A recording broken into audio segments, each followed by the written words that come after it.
¿Qué pasa cuando un cliente simplemente no paga? Es una de las frustraciones más grandes para cualquier negocio. Pero, ¿y si les dijera que esa cuenta por cobrar que parece una pérdida total podría tener un lado positivo? Uno que de hecho puede convertirse en una ventaja fiscal. A ver, vamos a desglosar cómo funciona esto. Exacto. Esa factura vencida no es solamente un dolor de cabeza financiero. Es también una oportunidad que, si se maneja bien, puede de verdad reducir lo que la empresa paga de impuestos.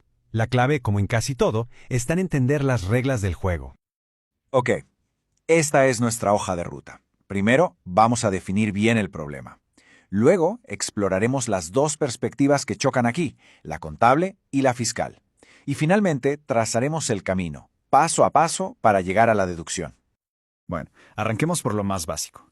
¿Qué es exactamente una cuenta incobrable? ¿Y por qué debería importarnos más allá del dinero que, pues, nunca llegó? El punto clave aquí, y quiero que se fijen bien, es la frase agotado los procesos de cobro. O sea, no estamos hablando de un pago que lleva una semana de retraso. Un crédito es incobrable cuando después de haber intentado por cielo, mar y tierra, la empresa ya asume que es una pérdida, ya sea porque el deudor desapareció, se fue a la quiebra o simplemente se volvió ilocalizable. Claro, a primera lista el impacto es totalmente negativo.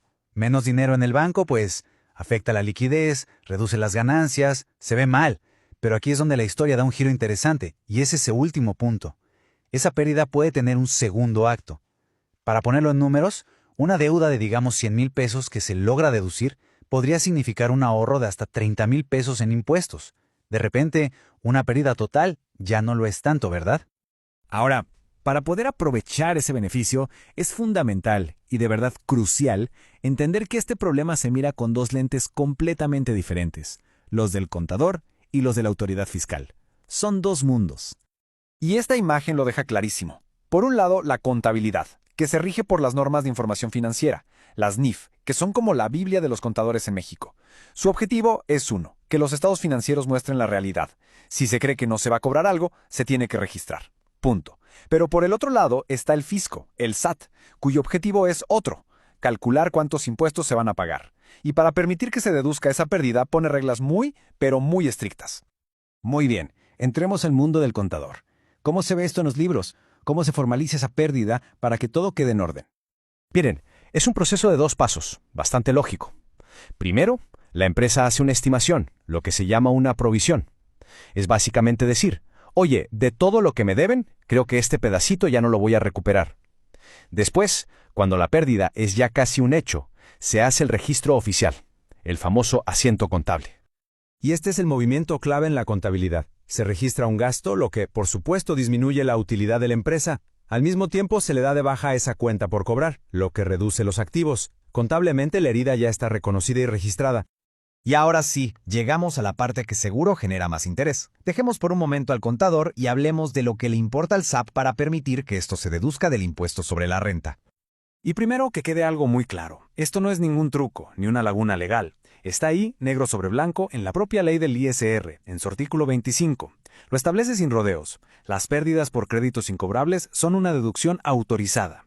El derecho a hacerlo es indiscutible. El verdadero reto está en cumplir con todos los requisitos. Y para entender esos requisitos, hay un número que es el protagonista de esta historia, 30,000 UDIs. Las UDIs, o unidades de inversión, son estos valores que se ajustan con la inflación, así que el monto en pesos va cambiando. Pero este umbral de 30,000 es el que nos va a marcar todo el camino. Ok, el fisco solo permite deducir una deuda cuando existe lo que llama una notoria imposibilidad práctica de cobro. Suena a trabalenguas legal, ¿no? Pero la ley nos dice exactamente cuándo pasa esto. Para deudas menores o iguales a 30,000 UDIs, la regla es bastante directa. Si ya pasa un año desde que el cliente debió pagar y nada, se considera incobrable. Pero si la deuda es mayor a ese monto, la cosa se complica. Se necesita una resolución de una autoridad, como un juez, que demuestre que se agotaron las vías legales de cobro. El tercer caso, bueno, es el de la quiebra, que es muy claro, pero requiere la sentencia oficial. Perfecto, ya entendimos la teoría contable y las reglas fiscales. Ahora, a lo práctico. ¿Cómo se aterriza todo esto? ¿Cuáles son los pasos que hay que seguir para aplicar el beneficio? Ojo aquí, porque hay 3 pasos administrativos que son, de verdad, insaltables. Primero, y esto es fundamental, hay que informarle por escrito al deudor que su deuda será cancelada y deducida.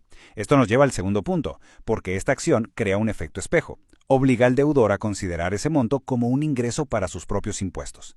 Y tercero, la empresa que deduce la deuda tiene que presentar un aviso formal al SAT. La fecha límite, el 15 de febrero del año siguiente. Y el famoso aviso al SAT puede sonar a un laberinto burocrático, pero en realidad es un trámite ya muy estandarizado.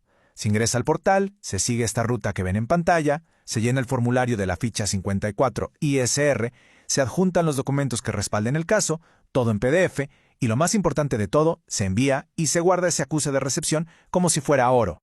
Y un último consejo que de verdad es vital: la documentación lo es todo. Aquí hay que ser casi obsesivos, guardar facturas, correos, estados de cuenta, cualquier chat, cualquier comunicación con el deudor. Si alguna vez la autoridad decide revisar la deducción, este expediente va a ser la mejor defensa. Así que, al final del día, la pregunta que queda en el aire es esta. Una cuenta incobrable siempre va a ser una pérdida. Eso es un hecho, siempre va a doler. Pero con el conocimiento correcto y la diligencia adecuada, podemos asegurarnos de que no cueste ni un centavo más de lo necesario, recuperando una parte a través de un beneficio fiscal completamente legítimo.